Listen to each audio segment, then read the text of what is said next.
പരിശോധിക്കാൻ പോകുന്ന അവസാനത്തെ ഇന്ന് ഈ ഒരു സമയത്ത് നമ്മൾ 5 ജില്ലകൾ എടുക്കുന്നതിൽ കോഴിക്കോടേക്കാണ്. മലബാറിൽ ആകെ കോഴിക്കോട് ജില്ലയിലാണ് ഇത്തരത്തിൽ വലിയ തരത്തിൽ നിർണായകമായിട്ടുള്ള ഒരുപാട് സ്വാധീനം ശക്തികളൊക്കെ ഉള്ളത്. എങ്ങോട്ട് വോട്ട് മറിയും എന്നുള്ള കാര്യത്തിലൊക്കെ ചില സംശയങ്ങളും ചില സർപ്രൈസുകളും ഒക്കെ കാത്തു വെച്ചിരിക്കുന്നത് എന്നുള്ളതാണ്. അപ്പോൾ കോഴിക്കോട് ജില്ലയെക്കുറിച്ച് എനിക്ക് തോന്നുന്നു ലിജോയ്ക്ക് കുറച്ചും കൂടി പറയാനായിട്ട് പറ്റും എന്ന് തോന്നുന്നു. മലബാറിൽ നിന്നും നമ്മുടെ കൂട്ടത്തിൽ എനിക്ക് തോന്നുന്നു ലിജോ മാത്രമാണുള്ളത്. മലബാർ എന്ന് പറഞ്ഞാൽ അങ്ങനെ എനിക്ക് മലബാർ ബന്ധമില്ല. പക്ഷേ കോഴിക്കോട് ജില്ലയിൽ ജോലി ചെയ്തുകൊണ്ട് ന്യൂസ് മലയാളത്തിൽ തന്നെ ജോലി ചെയ്തുകൊണ്ട് ബ്യൂറോയിൽ ജോലി ചെയ്തുകൊണ്ട് എനിക്ക് അതിനെക്കുറിച്ച് ബേസിക്കലി വയനാടല്ലേ? വയനാട് അല്ല, പക്ഷേ മലബാർ എന്ന് പറയുമ്പോഴും എന്നെ അങ്ങനെ ഒരു അതെ രണ്ട് പൊളിറ്റിക്സ് ആണ്. കോഴിക്കോട് സ്വാഭാവികമായിട്ടും കഴിഞ്ഞ നിയമസഭാ തെരഞ്ഞെടുപ്പിൽ LDF വലിയ മേൽക്കൈയുള്ള, അല്ലെങ്കിൽ നമ്മളിപ്പോൾ ആലപ്പുഴ പോലെയോ അല്ലെങ്കിൽ കൊല്ലം പോലെയോ ഒക്കെ പറയാവുന്ന തരത്തിൽ അത്രയും ലെഫ്റ്റ് ഒരു സ്വാധീനം ആ കഴിഞ്ഞ കാലങ്ങളിൽ ഉണ്ടാക്കിയെടുത്തിട്ടുള്ള ഒരു സ്ഥലമാണ്. പക്ഷേ കഴിഞ്ഞ തദ്ദേശ തെരഞ്ഞെടുപ്പോടുകൂടി അതിൻ്റെ ട്രെൻഡിൽ വലിയ വ്യത്യാസം ഉണ്ട്.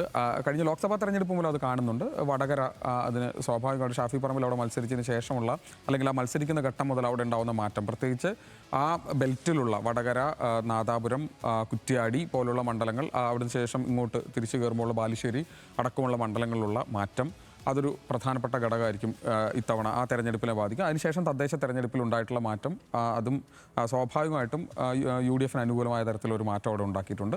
അതോടൊപ്പം തന്നെ നഗരത്തിലേക്ക് വരുമ്പോൾ അവിടെ BJP പിടിക്കുന്ന വോട്ടുകൾ, പ്രത്യേകിച്ച് കോഴിക്കോട് സൗത്ത്, നോർത്ത് മണ്ഡലങ്ങളിൽ BJP പിടിക്കുന്ന വോട്ട്, അവിടെ മുസ്ലിം ലീഗിൻ്റെ കാര്യമായിട്ടുള്ള പ്രവർത്തനം, ഇതൊക്കെയും കോഴിക്കോട് ജില്ലയിലെ സീറ്റുകളിൽ വലിയ വ്യത്യാസം ഉണ്ടാക്കും. PV അൻവർ ഏതെങ്കിലും തരത്തിൽ, അതായത് അവിടെ ഒരു മത്സരം എന്നൊക്കെ പറയുന്ന ഒരു ബഹളം ഉണ്ടാക്കിയെങ്കിൽ പോലും അത് ആ തരത്തിൽ ബേപ്പൂരിലോ മറ്റോ ആ തരത്തിലുള്ള പ്രകടനം ഉണ്ടാകാൻ സാധ്യത വളരെ കുറവായിട്ടാണ് കാണുന്നത്. അതോടൊപ്പം തന്നെ ലീഗിൻ്റെ പ്രവർത്തനം, അല്ലെങ്കിൽ ലീഗിൻ്റെ തോളിലേറിയായിരിക്കും യഥാർത്ഥത്തിൽ UDF കോഴിക്കോട് എന്തെങ്കിലും നേട്ടം ഉണ്ടാക്കുന്നുണ്ട്, അതുണ്ടാക്കാൻ പോകുന്നത്. ശരി, അപ്പോൾ എന്തായാലും നമുക്ക് കോഴിക്കോടിന്റെ ഒരു സമഗ്ര ചിത്രം കൂടി പരിശോധിക്കാം. കഴിഞ്ഞ തിരഞ്ഞെടുപ്പുകളിൽ എങ്ങനെയാണ് കോഴിക്കോട് ഓരോ മണ്ഡലങ്ങളിലും ഓരോ മുന്നണികളും പ്രകടനം കാഴ്ചവെച്ചത് എന്നുള്ളത് കൂടി ഈ ഒരു സമയത്ത് പരിശോധിച്ചതിന് ശേഷം നമുക്ക് വിശദമായിട്ടുള്ള വിശകലനങ്ങളിലേക്ക് കടക്കാം എന്നുള്ളതാണ്. അപ്പോൾ ആദ്യം കോഴിക്കോട് ഏതൊക്കെ മണ്ഡലങ്ങളാണുള്ളത്? വടകര, കുറ്റ്യാടി, നാദാപുരം, കൊയിലാണ്ടി, പേരാമ്പ്ര, ബാലുശ്ശേരി, എലത്തൂർ, കോഴിക്കോട് നോർത്ത്, കോഴിക്കോട് സൗത്ത്, ബേപ്പൂർ, കുന്നമംഗലം, കൊടുവള്ളി, തിരുവമ്പാടി, ഇത്രയും മണ്ഡലങ്ങളാണ് കോഴിക്കോടുള്ളത്. ഇനി 2016 നിയമസഭാ തെരഞ്ഞെടുപ്പിൽ LDF നേടിയത് വടകരയും നാദാപുരവും കൊയിലാണ്ടിയും പേരാമ്പ്ര, ബാലുശ്ശേരി, എലത്തൂർ, കോഴിക്കോട് നോർത്ത്, ബേപ്പൂർ, കുന്നമംഗലം, കൊടുവള്ളി, തിരുവമ്പാടി, ഇത്രയും ഇടങ്ങളിലാണ് LDF വിജയിച്ചു കയറിയത്. 2016 നിയമസഭാ തെരഞ്ഞെടുപ്പിൽ UDF ആകെ നേടിയത് കുറ്റ്യാടിയും അതുപോലെ തന്നെ കോഴിക്കോട് സൗത്തും ആണ് UDF ജയിച്ചത്. ഇനി 2021 നിയമസഭാ തെരഞ്ഞെടുപ്പിൽ LDF നേടിയത് കുറ്റ്യാടി, നാദാപുരം, കൊയിലാണ്ടി, പേരാമ്പ്ര, ബാലുശ്ശേരി, എലത്തൂർ, കോഴിക്കോട് നോർത്ത്, കോഴിക്കോട് സൗത്ത്, ബേപ്പൂർ, കുന്നമംഗലം, തിരുവമ്പാടി, ഇത്രയും ഇടങ്ങളിൽ LDF വിജയിച്ചു കയറി. 2021 നിയമസഭാ തെരഞ്ഞെടുപ്പിൽ UDF നേടിയത് വടകരയിൽ RMP, അതുപോലെ കൊടുവള്ളി, ഇവിടെ രണ്ടിടത്തുമാണ് UDFന് വിജയിച്ചു കയറാൻ സാധിച്ചത്. ഇനി തദ്ദേശ തെരഞ്ഞെടുപ്പിൽ 2025 തദ്ദേശ തെരഞ്ഞെടുപ്പ് പരിശോധിക്കുകയാണെങ്കിൽ LDF ആകെ നേടിയത് എലത്തൂരും കോഴിക്കോട് നോർത്തും ബേപ്പൂരും, ഇവിടെ മൂന്നിടത്താണ് ലീഡുണ്ടായത്. എലത്തൂരിൽ 5938, കോഴിക്കോട് നോർത്ത് 5001, ബേപ്പൂരിൽ 1340, ഇങ്ങനെയാണ് കണക്ക്. ഇനി UDF നേടിയത്, കൂടുതൽ UDFനാണ് ലീഡ് ഉണ്ടായത് എന്നുള്ളതാണ്. വലിയ അട്ടിമറിയൊക്കെ നടന്ന ഒരു സ്ഥലമാണ് തദ്ദേശ തെരഞ്ഞെടുപ്പിൽ. നാദാപുരത്ത് 5365 വോട്ടുകളുടെ ലീഡ്, കുറ്റ്യാടിയിൽ 4558, വടകരയിൽ 7994, ബാലുശ്ശേരിയിൽ 12408, പേരാമ്പ്രയിൽ 10923, കൊയിലാണ്ടിയിൽ 3924, കൊടുവള്ളിയിൽ 20417, കോഴിക്കോട് സൗത്ത് 8192, തിരുവമ്പാടിയിൽ 24197, കുന്നമംഗലത്ത് 12685. ഇങ്ങനെയാണ് ഈ കോഴിക്കോടെ തദ്ദേശ തെരഞ്ഞെടുപ്പിലെ പ്രകടനം എന്നുള്ളത്. നമുക്ക് ഇതിൽ തന്നെ വ്യക്തമാണ്. അതായത് 2016 2021 കൃത്യമായി LDFന് മേൽക്കൈ ഉണ്ടായിരുന്ന പ്രദേശങ്ങൾ, മണ്ഡലങ്ങളൊക്കെയാണ് ഈ 2025 തദ്ദേശ തെരഞ്ഞെടുപ്പായപ്പോഴേക്കും കാര്യങ്ങളൊക്കെ മാറി മറിഞ്ഞു. അവിടെ UDFന് വലിയ മേൽക്കൈ ഉണ്ടാക്കാനായിട്ട് സാധിച്ചു എന്നുള്ളത്. അതുതന്നെയാണ് ഈ ഒരു 2026 നിയമസഭാ തെരഞ്ഞെടുപ്പ് വരുമ്പോഴും UDFനുള്ള വലിയ പ്രതീക്ഷയും. നമ്മളിപ്പോൾ ഈ ഒരു കോഴിക്കോട് ജില്ല നമ്മൾ കൃത്യമായി വിശകലനം ചെയ്യാനുള്ള ഒരു കാരണം കൂടി അതുകൊണ്ടാണ്. അത്തരം സാധ്യതകൾ, മാറ്റങ്ങൾ, അട്ടിമറികളൊക്കെ ഉണ്ടാകാനുള്ള ഒരു സാധ്യതയുള്ള പ്രദേശം കൂടി, അത്തരം സൂചനകൾ ഉള്ള പ്രദേശം കൂടിയാണ് കോഴിക്കോട് എന്നുള്ളത്. അപ്പോൾ കോഴിക്കോടെ ഒരു LDFിൻ്റെ ഈ സമയത്തെ ഈ 2026 നിയമസഭാ തെരഞ്ഞെടുപ്പിലെ വിജയപ്രതീക്ഷകൾ അല്ലെങ്കിൽ എന്തൊക്കെ നേട്ടമുണ്ടാക്കാൻ സാധിക്കും എന്നാണ് തോന്നുന്നത്? ശരിക്കും ന്യൂനപക്ഷ ഏകീകരണം കഴിഞ്ഞ തദ്ദേശ തെരഞ്ഞെടുപ്പിൽ ഉണ്ടായി എന്ന് UDF അവകാശപ്പെടുന്നതിന് ഏറ്റവും പ്രധാനപ്പെട്ട കാര്യം കോഴിക്കോട് ജില്ലയിലെ കണക്കുകളാണ്. കാരണം നമുക്ക് നിയമസഭയിൽ നിന്ന് വ്യത്യസ്തമായി തദ്ദേശത്തിൽ നേരെ തിരിഞ്ഞു. അതെ, തദ്ദേശത്തിൽ UDF ന്യൂനപക്ഷ ഏകീകരണം UDFന് അനുകൂലമായി ഉണ്ടായി എന്നവർ പറയാൻ കണക്കുകൾ കറക്റ്റാണ്. കാരണം 2021 11 LDFും UDF 2 തദ്ദേശത്തേക്ക് വരുമ്പോൾ ഭയങ്കരമായിട്ട് മാറി. UDF 2 LDF 2 മറ്റത് അനുകൂലമായി മാറുന്ന സാഹചര്യം ഉണ്ടായി. അപ്പോൾ അങ്ങനെ ന്യൂനപക്ഷ ഏകീകരണം നിയമസഭാ തെരഞ്ഞെടുപ്പിലും ഉണ്ടാകുമെന്നുള്ളതാണ് UDFിൻ്റെ കണക്കുകൂട്ടൽ. അതുകൊണ്ടാണ് ഇത്ര വലിയ അവകാശവാദങ്ങൾ അവർ ഉന്നയിക്കുകയും ചെയ്യുന്നത്. മാത്രമല്ല LDF കഴിഞ്ഞ തവണ നിയമസഭാ തെരഞ്ഞെടുപ്പിൽ ജയിച്ച പല മണ്ഡലങ്ങളിലും തദ്ദേശത്തിൽ നോക്കുകയാണെങ്കിൽ UDFിൻ്റെ ഭൂരിപക്ഷം നേരിയ ഭൂരിപക്ഷമൊന്നുമല്ല, നല്ല മാർജിനുള്ള ഭൂരിപക്ഷമുണ്ട്. 30,000 അതായത് ഏറ്റവും കുറഞ്ഞ ഭൂരിപക്ഷം പോലും ഞാൻ നോക്കിയിട്ട് 3924 അതാണ് UDFിൻ്റെ ഏറ്റവും വലിയ പ്രതീക്ഷ. പക്ഷെ അപ്പോഴും ഈ പറയുന്നത് പോലെ നിയമസഭാ തെരഞ്ഞെടുപ്പ് വരുമ്പോൾ കുത്തിയൊലിച്ച് പോവില്ല എന്ന് തന്നെയാണ് ഞാൻ കരുതുന്നത്. കാരണം ഈ കണക്കിൽ, ഈ തദ്ദേശത്തിൻ്റെ കണക്കിൽ പേരാമ്പ്ര പോകും, നാദാപുരം പോകും, ബാലുശ്ശേരി പോകും, അങ്ങനെ സൗത്ത് പക്ഷേ സൗത്തിൻ്റെ കാര്യത്തിൽ നമുക്ക് UDF നോർത്തിലാണല്ലോ, നോർത്ത് LDF.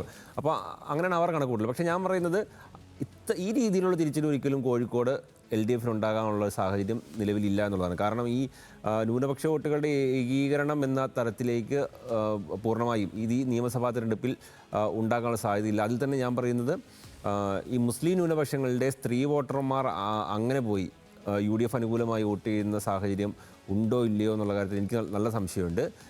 മാത്രമല്ല STPയുമായി ബന്ധപ്പെട്ട അവസാന നിമിഷങ്ങളിലുണ്ടായ ചില വിഷയങ്ങൾ, STPയുടെ വോട്ട് വേണ്ട എന്ന് VD സതീശൻ പറഞ്ഞ അടക്കമുള്ള കാര്യങ്ങൾ, ആ കാര്യങ്ങളടക്കം ഏതെങ്കിലും തരത്തിൽ ഏകീകരണം ഉണ്ടാകാൻ സാധ്യത ഉണ്ടായിരുന്നെങ്കിൽ അതിന് വിരുദ്ധമായി വോട്ട് ചെയ്യാൻ കഴിയുന്ന ഒരു സാഹചര്യം ഉണ്ടാക്കിയെന്നാണ് ഞാൻ മനസ്സിലാക്കുന്നത്.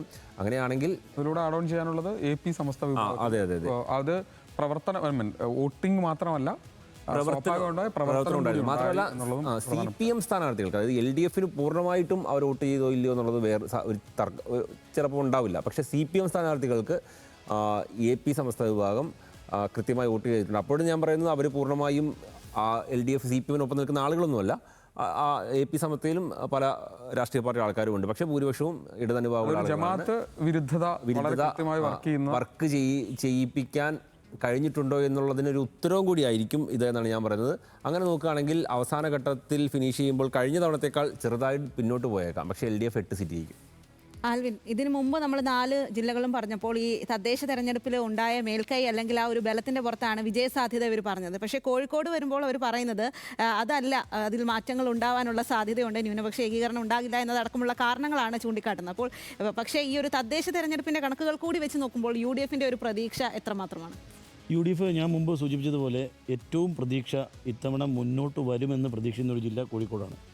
13 മണ്ഡലങ്ങളിൽ ഏതാണ്ട് 9 മണ്ഡലങ്ങളിലെങ്കിലും UDF നേട്ടമുണ്ടാക്കുമെന്നുള്ളതാണ് UDFിൻ്റെ വിശ്വാസം. അത് ചിലപ്പോൾ ഒരുപക്ഷെ കടന്നും പോകാം, അത് കടന്നു പോകും. അല്ലെങ്കിൽ അത്തരത്തിൽ വിശ്വാസം എന്നുള്ളത് ഈ പറഞ്ഞതുപോലെ ന്യൂനപക്ഷ ഏകീകരണം ഉണ്ടായി എന്നുള്ളതാണ് അവരുടെ വിശ്വാസമായി കണക്കൂട്ടുന്നത്. തദ്ദേശ തെരഞ്ഞെടുപ്പിലെ കണക്കുകൾ ഇപ്പോൾ ഇവിടെ പറഞ്ഞു.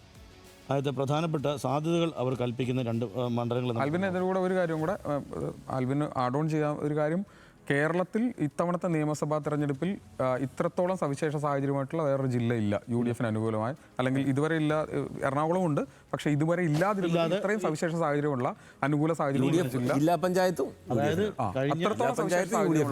നമ്മൾ പറയുന്ന രാഷ്ട്രീയ വോട്ടുകൾ എന്ന് പറയുന്ന പൊളിറ്റിക്കൽ വോട്ടുകൾ, അതായത് UDF ഒരു വിജയം മുന്നിൽ കാണുന്നത്, പ്രതീക്ഷിക്കുന്നത് പ്രത്യേകിച്ചും ഈ ഒരു കോഴിക്കോടിന്റെ ഈ ഒരു സവിശേഷ സാഹചര്യം കൂടി കണക്കിലെടുത്തുകൊണ്ടായിരിക്കും. കോഴിക്കോട് പിടിച്ചിട്ടുണ്ടെങ്കിൽ ഉറപ്പായും ഇത്തവണ വലിയ മുന്നേറ്റം UDF സംസ്ഥാനം ഒട്ടാകെ നേടുമെന്നുള്ള കാര്യത്തിൽ ഒരു തർക്കവുമില്ല. കഴിഞ്ഞ 20 വർഷമായി കോൺഗ്രസിന് MLA ഇല്ലാത്ത ഒരു ജില്ല കൂടിയാണ് കോഴിക്കോട് എന്നതുള്ളത് മറ്റൊരു ശ്രദ്ധേയമായ പോയിന്റാണ്. അപ്പോൾ അതിനകത്ത് അവിടെ ഇത്രത്തോളം നേട്ടവും ആത്മവിശ്വാസവും ഉണ്ടാക്കാൻ കരുതുമെന്ന് കരുതുമെന്ന് പ്രതിപക്ഷം വിശ്വസിക്കുന്നുണ്ടെങ്കിൽ, UDF വിശ്വസിക്കുന്നുണ്ടെങ്കിൽ അത് വലിയ നേട്ടം തന്നെയായിരിക്കും. അങ്ങനെയെങ്കിൽ കോഴിക്കോട് നേടിയെടുത്താൽ ഈ പറഞ്ഞതുപോലെ സംസ്ഥാനത്ത് ഭരണത്തിലേക്ക് എത്താൻ കൂടുതൽ എളുപ്പ വഴിയിലേക്ക് കാര്യങ്ങൾ നീങ്ങും എന്നുള്ളതാണ്. ഇപ്പോൾ നമുക്ക് നിലവിൽ 2 മണ്ഡലങ്ങളാണ് കോഴിക്കോട് UDF ഉള്ളത്, വടകരയും കൊടുവള്ളി. കൂടാതെ Kuttiady, Nadapuram, Kozhikode south, north. Kozhikode north കിട്ടും. നോർത്ത് മത്സരങ്ങൾ നടക്കുന്ന ഞാൻ പറഞ്ഞു, അവർ UDF കണക്കൂട്ടില്ലേ. കൊയിലാണ്ടി, പേരാമ്പ്ര. പേരാമ്പ്ര എന്ന് പറഞ്ഞപ്പോൾ അവിടെ തലകുലുക്കൽ കുറച്ച് ശക്തമായി. ഇത്രയും മണ്ഡലങ്ങളിൽ തിരുവമ്പാടി ഫൈറ്റാണ്, നല്ല ക്ലോസ് ഫൈറ്റ് ഉണ്ട് അവിടെ. തിരുവമ്പാടിയേക്കാൾ എളുപ്പമാണ് പേരാമ്പ്ര. ആണെന്നുള്ളതാണ് കാര്യം. പേരാമ്പ്ര സ്ഥാനാർത്ഥിക്ക് എന്തായിരുന്നു കുഴപ്പം? തിരുവമ്പാടിയിൽ TP രാമകൃഷ്ണൻ നല്ല ആളാണ്. അതോടൊപ്പം തന്നെ TP രാമകൃഷ്ണനെ എതിരിടാൻ ലീഗ് വളരെ കൃത്യമായി, ലീഗിന്റെ ഇത്തവണത്തെ സ്ഥാനാർത്ഥി നിർണ്ണയമൊക്കെ എത്ര മികച്ചതായിരുന്നു. അവർ വളരെ കൃത്യമായി കോൺഗ്രസിനെക്കാളും മികച്ച സിസ്റ്റമാറ്റിക്കായി കൊടുക്കേണ്ട പ്രാതിനിധ്യങ്ങളൊക്കെ കൊടുത്തുകൊണ്ട് കൃത്യമായൊരു പ്ലേസ്. പേരാമ്പ്രയിലെ UDF സ്ഥാനാർത്ഥിയെ കുറിച്ച് ഞങ്ങളാരും കുറ്റം പറഞ്ഞില്ല, MSFകാരും ലീഗുകാരും തന്നെയാണ് കുറ്റം പറഞ്ഞത്. അല്ല, അത് നേരത്തെ മുൻകാലങ്ങളിലൊക്കെ അത്തരം ചില അതൊക്കെ ഇപ്പോൾ ഏത് പാർട്ടിയുടെ സ്ഥാനാർത്ഥി വരുമ്പോഴും ആ പാർട്ടിക്കുള്ളിൽ ആ പ്രാദേശികമായിട്ട് അവിടെ ചില വിഷയങ്ങൾ. ഫാത്തിമ തഹ്ലി നല്ല ഫൈറ്റ് ഒക്കെ ഉണ്ട്, പക്ഷേ TP രാമകൃഷ്ണൻ കംഫർട്ടബിൾ ആയിട്ട് പേരാമ്പ്ര ജയിക്കും. സോഷ്യൽ മീഡിയയിൽ മാത്രമേ നല്ല ഫൈറ്റ് നടത്തി എന്ന്. അനൗൺസ്മെന്റ് വിവാദം അടക്കം അവിടെ വലിയ ചർച്ചയായതാണ്. ഇതൊക്കെ തെരഞ്ഞെടുപ്പിനെ ബാധിക്കും തോന്നുന്നുണ്ടോ? തീർച്ചയായിട്ടും ബാധിക്കില്ലേ. പിന്നെ ഇതിനൊക്കെ അപ്പുറം ഷാഫി പറമ്പിൽ എന്ന കോൺഗ്രസ് നേതാവിന്റെ പ്രഭാവം അവിടെ ഉണ്ടായിട്ടുണ്ട്. പൊതുവെ വടകര ലോക്സഭാ തെരഞ്ഞെടുപ്പിന് ശേഷം അതുകൊണ്ടുകൂടിയാണ് കോഴിക്കോട് വൻ നേട്ടമുണ്ടാക്കാൻ കഴിയുമെന്നുള്ളത് UDF പ്രതീക്ഷ വയ്ക്കുന്നത്. ചുമ്മാ ഒന്നുമല്ല, ആ മണ്ഡലങ്ങളിലൊക്കെ കൃത്യമായി ഷാഫി പോയി കൃത്യമായി പിന്നെ ഇടപെടൽ നടത്തേണ്ട ഇടങ്ങളിൽ ഇടപെടുത്തിയിട്ടുണ്ട്. വളരെ കൃത്യമായി വോട്ടർമാരെ സ്വാധീനിക്കാൻ വേണ്ട നടപടികൾ സ്വീകരിച്ചിട്ടുണ്ട്. അതുകൊണ്ട് തന്നെ ഷാഫി ഫാക്ടർ അവിടെ ആഞ്ഞടിക്കുമെന്നുള്ള കാര്യത്തിൽ ഉറപ്പാണ്. അതുകൊണ്ട് തന്നെ കോഴിക്കോട്ട് ഏതാണ്ട് 8-9 സീറ്റുകളിലേക്ക് UDF എത്താൻ കഴിയും, അല്ലെങ്കിൽ ഒരു പക്ഷേ അതിന് മേളിൽ എത്താൻ കഴിയും. ഇതിൽ ആൽവിൻ ആഡോൺ ചെയ്ത ഒരു കാര്യം കൂടെ ഞാൻ പറഞ്ഞു. അതിൽ നാദാപുരം അഭിജിത്ത് മത്സരിക്കുന്നു. അതിൽ തന്നെ നാദാപുരത്ത് മത്സരിപ്പിക്കുന്ന അവിടുത്തെ ആസിഫ് പറഞ്ഞൊരു കാര്യമുണ്ട്. കേരളത്തിൽ ഇത്തവണ CPIയുടെ സ്ഥാനാർത്ഥി നിർണയത്തിൽ ഉണ്ടായിട്ടുള്ള പാളിച്ച, അല്ലെങ്കിൽ അവരൊരു ദീർഘവീക്ഷണമില്ലായ്മ വളരെ കൃത്യമായിട്ട് പ്രതിഫലിക്കാൻ പോകുന്ന ഒരു മണ്ഡലം നാദാപുരം കൂടിയാണ്. അതിപ്പം ജയിച്ചാലും ഭൂരിപക്ഷം കുറയുന്ന സാഹചര്യം ഉണ്ടാകും. പിന്നെ പറയണ്ടല്ലോ, സച്ചിൻ ദേവിന്റെ ഒക്കെ ജനകീയത വലിയ തരത്തിൽ കുറഞ്ഞു എന്നുള്ളത്. നാദാപുരം 2001 UDF തരംഗത്തിൽ LDF-നൊപ്പം നിന്ന മണ്ഡലമാണ് ഇത്തവണ മണ്ഡലമായി മാറിയത്. അതെ, അപ്പോൾ അത്തരം LDF തന്നെ വലിയ പ്രതീക്ഷയില്ല. അപ്പോൾ അത് UDF വലിയ മേൽക്കൈ ആണ് എന്നാണോ നമുക്ക് മനസ്സിലാക്കാൻ സാധിക്കും? തീർച്ചയായിട്ടും. ഇതൊന്നും നമ്മൾ പറയാതെ പോയൊരു മണ്ഡലങ്ങളുണ്ടല്ലോ, ബേപ്പൂർ മണ്ഡലത്തിൽ അദ്ദേഹത്തിന് ആത്മവിശ്വാസം തെരഞ്ഞെടുപ്പ് കളറാക്കിയത് ബേപ്പൂർ മണ്ഡലമാണ്.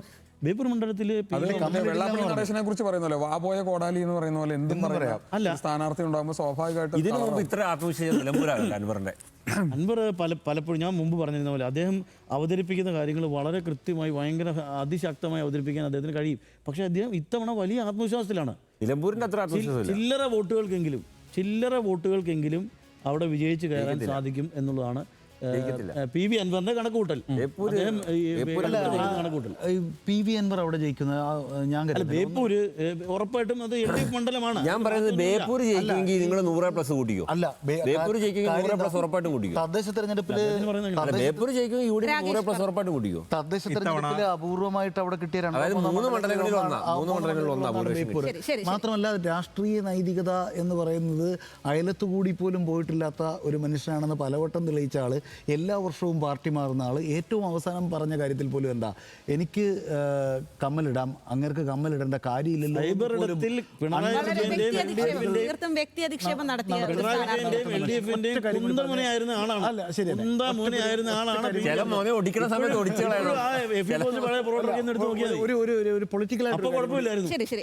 ഒരു കാര്യം കൂടി പറയാനുണ്ട്. ഈ UDF കോഴിക്കോടുള്ള ആത്മവിശ്വാസത്തിന് അടിസ്ഥാനമുണ്ട്. അതിനുള്ള ഒരു സോഷ്യൽ എഞ്ചിനീയറിംഗ്, കമ്മ്യൂണൽ എഞ്ചിനീയറിംഗ് അവിടെ നടന്നിട്ടുണ്ട് എന്ന് കരുതുന്ന ആളാണ് ഞാൻ. അതായത് കഴിഞ്ഞ തവണയുണ്ടായ വടകര കൊടുവള്ളി, വടകരയുടെ സ്വാഭാവിക അതിൻ്റെ പരിസരം നമുക്കറിയാം. വടകര എന്നേക്കുമായി എങ്ങനെയാണ് KK രമ മത്സരിക്കുന്നിടത്തോളം കാലം LDF നിന്ന് വിട്ടുപോയെന്ന് നമുക്കറിയാം. കൊടുവള്ളിയിൽ മുനീർ ജയിച്ചു. ബാക്കിയുള്ളത് കഴിഞ്ഞ തദ്ദേശ തെരഞ്ഞെടുപ്പിൽ നേരെ അപ്സൈഡ് ഡൗൺ ആയിട്ട് വന്നതിൽ ജമാഅത്തെ ഇസ്ലാമി എന്ന് പറയുന്ന സംഘടന ഈ UDF-നകത്ത് നടത്തിയ ഒരു സോഷ്യൽ എഞ്ചിനീയറിംഗ് അവരുടെ തലയ്ക്കകത്ത് കയറിയിരുന്ന് ഇവർ ചിന്തിച്ചതിൻ്റെയും ഫലമായിട്ട് നേരിയ നേട്ടം അല്ലെങ്കിൽ ഒരുപക്ഷെ നല്ല നേട്ടം കോഴിക്കോട് ഉണ്ടാക്കാൻ കോൺഗ്രസിന് പറ്റും. പക്ഷേ അത് ഒരു വിശാല അടിസ്ഥാനത്തിൽ നോക്കിക്കഴിഞ്ഞാൽ രാഷ്ട്രീയത്തിന് മൊത്തത്തിൽ രാകേഷിന് പറയാനുണ്ട്, കൃത്യമായിട്ടുള്ള ഒരു വിശകലനം ഉണ്ട് എന്ന് തോന്നുന്നു. അതായത് കോൺഗ്രസിന് UDF-നല്ല, കോൺഗ്രസിന് ഉറപ്പായിട്ട് ഇത്തവണ MLA ഉണ്ടാവാനുള്ള എല്ലാ സാധ്യതയും ഉണ്ട്. കാരണം സുജനപാലും P ശങ്കരനുമാണ് ഏറ്റവും അവസാനത്തെ MLA-മാർ കൊയിലാണ്ടിയിൽ നിന്നും കോഴിക്കോട് നിന്നും. അതിൽ നിന്ന് സാഹചര്യം മാറി കോൺഗ്രസിന് ഇത്തവണ തീർച്ചയായിട്ടും കോഴിക്കോട് ജില്ലയിൽ നിന്ന് MLA-മാരുണ്ടാവും. ഒപ്പം കോൺഗ്രസിന് ഇത്തവണ കോഴിക്കോട് ജില്ലയിൽ പെർഫോമൻസ് മെച്ചപ്പെടുത്താൻ കഴിഞ്ഞില്ലെങ്കിൽ ഒരു കാലത്തും കോഴിക്കോട് ജില്ലയിൽ കോൺഗ്രസ് കയറി വരാനുള്ള സാധ്യത വളരെ കുറവാണ്. കാരണം ഇത്തവണ അനുകൂലമായ എല്ലാ സാഹചര്യവും, കാരണം കോർപ്പറേഷൻ LDF പിടിച്ചുവെങ്കിൽ പറയും പോലും അതിൽ കൃത്യമായ മെജോറിറ്റി നമ്പർ ഇല്ല. ജില്ലാ പഞ്ചായത്ത് കാലങ്ങൾക്ക് ശേഷം LDF-ന് എനിക്ക് തോന്നുന്നു ആദ്യമായിട്ടാണ് സംശയമുണ്ട് നഷ്ടപ്പെട്ടു. അങ്ങനെ എല്ലാ ഫാക്ടറും നോക്കുകയാണെങ്കിൽ ഷാഫി ഫാക്ടർ, പ്രത്യേകിച്ച് വടകര പാർലമെന്റ് മണ്ഡലത്തിന് കീഴിൽ വരുന്ന നിയമസഭാ മണ്ഡലങ്ങളിൽ വലിയ സാധ്യതയുണ്ട്. ഇപ്പോൾ പാറക്കൽ അബ്ദുള്ള 2014 കുറ്റ്യാടി ജയിച്ചതാണ്.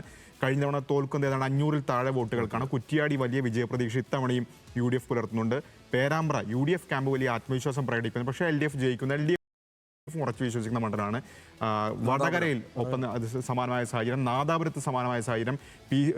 DCC പ്രസിഡന്റ് കഴിഞ്ഞ 2 തവണയും നാദാപുരത്ത് മത്സരിച്ച അദ്ദേഹത്തോടെ കൊയിലാണ്ടി മത്സരിക്കുന്ന പോലും കൊയിലാണ്ടി ജയിക്കുന്ന പ്രതീക്ഷയാണ്. പക്ഷേ കൊയിലാണ്ടി നല്ല മത്സരമുണ്ട്, ജയിക്കുമെന്ന് പറയാൻ പറ്റില്ല. അതുകൊണ്ട് തന്നെ UDF-നെ സംബന്ധിച്ച്, പ്രത്യേകിച്ച് കോൺഗ്രസിനെ സംബന്ധിച്ച് ഇത്തവണ പിടിച്ചാൽ കോൺഗ്രസിന് കയറി വരാനുള്ള എല്ലാ സാധ്യതയുമുണ്ട്. നടക്കില്ല എന്ന് കണ്ടറിയേണ്ട വിഷയമാണ്. ഞാൻ നേരത്തെ പറഞ്ഞ പോലെ ഇത്തവണ കോൺഗ്രസിന് അവിടെ നില മെച്ചപ്പെടുത്താൻ കഴിഞ്ഞില്ലെങ്കിൽ ഒരു കാലത്തേക്കും ഇല്ല എന്നുള്ളതാണ് എൻ്റെ പോയിന്റ്. അതായത് കോഴിക്കോടാണ് ഇത്തവണ തീർച്ചയായും LDF-നെ സംബന്ധിച്ചും കോഴിക്കോട് നിർണായകമായിരിക്കും എന്ന കാര്യത്തിൽ സംശയമില്ല. ഇപ്പോൾ കഴിഞ്ഞ തദ്ദേശത്തിൽ തിരുവനന്തപുരം കോർപ്പറേഷൻ കോഴിക്കോട് ജില്ലാ പഞ്ചായത്തിൽ LDF ജയിച്ചിരുന്നെങ്കിൽ നമ്മൾ ഈ കാണുന്ന ചിത്രം പോലും ആവില്ലായിരുന്നു. ഈ ചിത്രം തന്നെ പൊതുവെയുള്ള നരേറ്റീവ് തന്നെ മാറുമായിരുന്നു.